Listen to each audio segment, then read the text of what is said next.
जिस तरह हमारे दफ्तर में ना जितने भी लोग डिफेंस के इदारों में काम करते हैं ना, उनके दिमाग में ना एक खन्नास भरा हुआ है कि ये मुल्क कौम की खिदमत कर रहे हैं। और मुझे हमेशा इस चीज से चिढ़ थी कि यार खिदमत कौन सी है, इतनी भारी भरकम तनख्वाहों के ऊपर, गरीबों के टैक्सेस के ऊपर। अमीर ने तो कोई नहीं देना होता, वो तो टैक्स चोर होता है। यानी वो मजदूर जो तकलीफ में मजदूरी कर रहा है, वो भी बेचारा साबुन की टिकिया खरीदने जाता है तो उस साबुन की टिकिया के ऊपर भी तुम्हें टैक्स देता है। और अपने मोटर बाइक में जब पेट्रोल 1 लीटर डलवाता है तो उसमें आधे पैसे, या चले थोड़े मोहतात कर लेते हैं, 1/4 हिस्सा टैक्स के तौर पे तुम्हें दे रहा है ताकि डिफेंस के इदारों के जो सो कॉल्ड आशिकीने मुल्क हैं उनकी तनख्वाहें वहां से दी जाएं। तो मैंने तो बेचारा वो कर रहा है, उसके टैक्स से ही सारे ये सरकारी मुलाजमीन की तनख्वाहें जाती हैं ना। अब वो तुम्हें इसलिए अपने टैक्सेस का पैसा दे रहा है कि तुम्हारी तनख्वाह मीट हो, उसके अगेंस्ट तुम मुल्क की हिफाजत करो। तो मुल्क की हिफाजत कर रहे हो, उसकी तनख्वाह भी ले रहे हो। मुल्कों कौम की खिदमत कहां से आ गई इसमें? मुल्कों कौम की खिदमत तो यह है कि कोई शख्स पैसे लिए बगैर खिदमत करे। तो मैं उस वक्त भी, मुझे कोई कहता था ना कि जी ये कोई, हमारे बड़े भी कभी हमें कोई समझाने की कोशिश करते थे ना जी हम बड़ा, तो मैंने कहा यार कोई नहीं, मैं ड्यूटी पूरी कर रहे हैं, उसकी तनख्वाह ले रहे हैं। मुल्कों कौम की कौन सी खिदमत है? खिदमत उस दिन है कि ये तनख्वाह बंद करें और फिर आप अगले दिन ड्यूटी पे आ जाए। तनख्वाह छोड़ दें।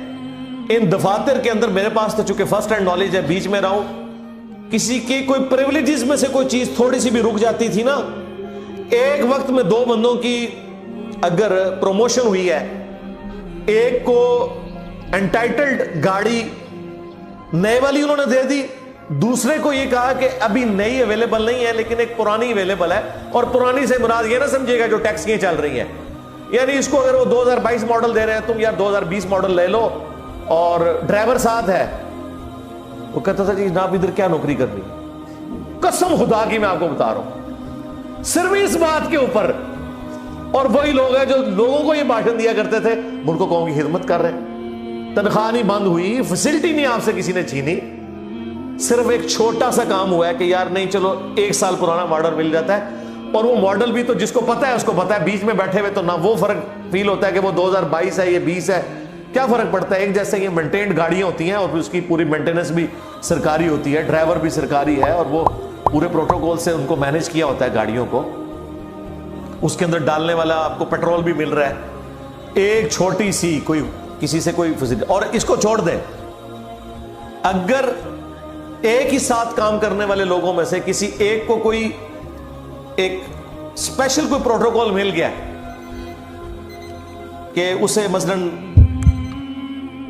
जब एंटाइटल था उसका कोई मोबाइल फोन या लैंडलाइन फोन गवर्नमेंट की तरफ से मिल जाता है ना, लेकिन वो खास होता है कि इतने साल की किसी की जॉब हो, वो इतने स्केल में हो जाए, लेकिन किसी की एक्स्ट्राऑर्डिनरी परफॉर्मेंस हो, उसे वक्त से पहले 2 साल पहले मिल गया, तो यार वो किसी का हक तो नहीं ना छीना उसने।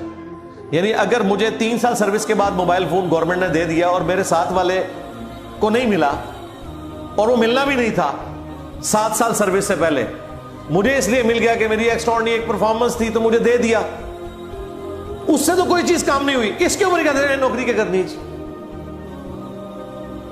और काम का क्या हाल है वो आप छोड़ दें।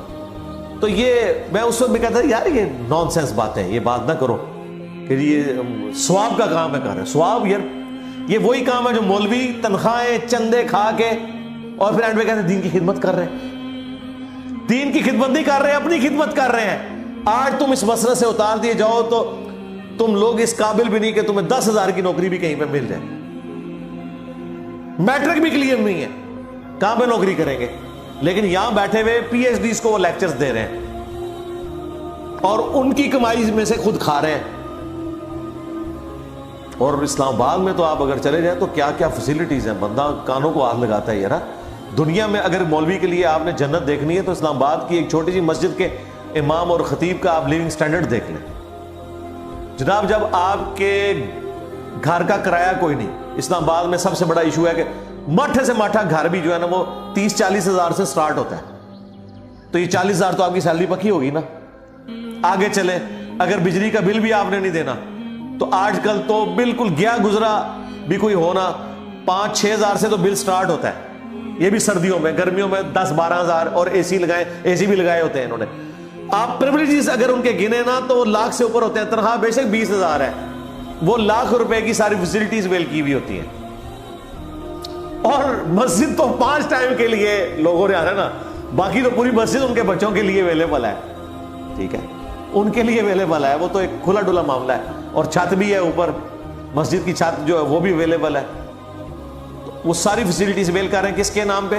दीन पे। और एंड पे वो कहेंगे देखें जी हमने तो दीन के लिए जिंदगी वक्फ कर दी, ये कह रहे हो।